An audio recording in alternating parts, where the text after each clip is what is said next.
നമ്മുടെ ജീവിതത്തിലെ എല്ലാ ആഗ്രഹങ്ങളും ദൈവം എപ്പോഴും സാധിച്ചു തരണമെന്നില്ല. തിരക്കുകൾക്കിടയിൽ സ്നേഹിക്കാൻ പോലും മറന്നുപോകുന്ന ചിലരും ഈ ലോകത്തുണ്ട്.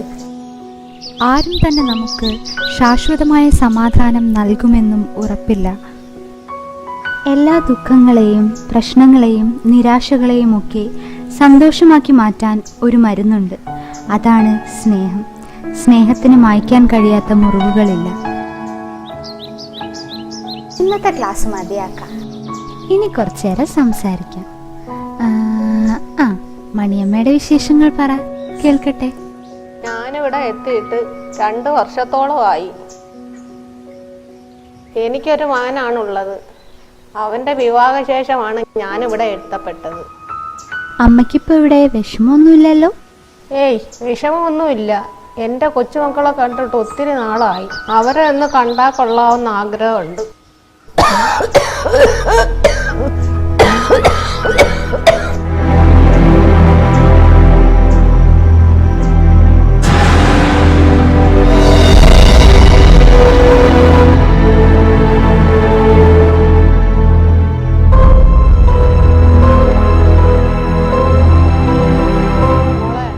ഇവിടുത്തെ ഫോണിൽ നിന്ന് എൻ്റെ മോനെ ഒന്ന് വിളിച്ചു തരുമോ? അയ്യോ, ഇന്നത്തെ കോളിംഗ് ടൈം കഴിഞ്ഞല്ലോ അമ്മച്ചി. ഇനി നാളെ ആകും.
സാർ, ഇത് അമ്മയുടെ മുറിയിൽ നിന്ന് കിട്ടിയതാ.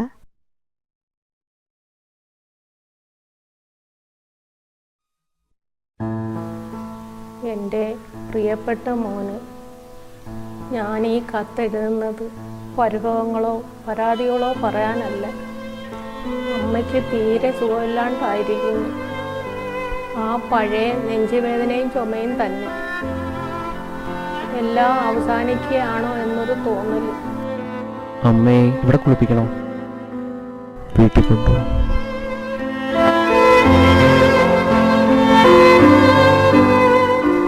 ഈ അമ്മയ്ക്ക് ഒരുപാട് ആഗ്രഹങ്ങളുണ്ടായിരുന്നു. എൻ്റെ മോൻ്റെയും കൊച്ചുമക്കളോടൊപ്പം ഒരുപാട് നാൾ ജീവിക്കണമെന്ന്. പക്ഷേ എനിക്കറിയാം, എൻ്റെ മോൻ്റെ ജോലി തിരക്ക് കാരണമായി ഇവിടെ കൊണ്ടാണ്.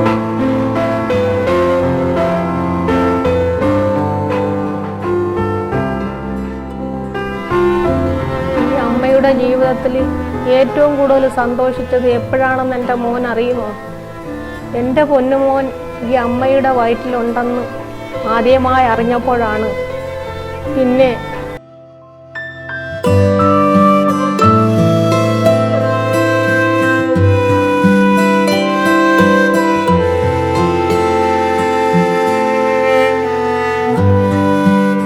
എൻ്റെ കൊച്ചുമക്കളെ കണ്ടിട്ട് ഒരുപാട് നാളായി. എൻ്റെ കയ്യിലുണ്ടായിരുന്ന ഒരു ചെറിയ സമ്പാദ്യം ഞാനിവിടെ ഏൽപ്പിച്ചിട്ടുണ്ട്. അത് മേടിച്ച് എൻ്റെ കുഞ്ഞുമക്കൾക്ക് ഒരു കുപ്പായമെങ്കിലും മേടിച്ച് കൊടുക്കണം. എന്നിട്ട് എൻ്റെ മോൻ എൻ്റെ കുഞ്ഞുമക്കളോട് പറയണം, ഈ അമ്മമ്മ അവരെ ഒരുപാട് സ്നേഹിക്കുന്നുണ്ടെന്ന്.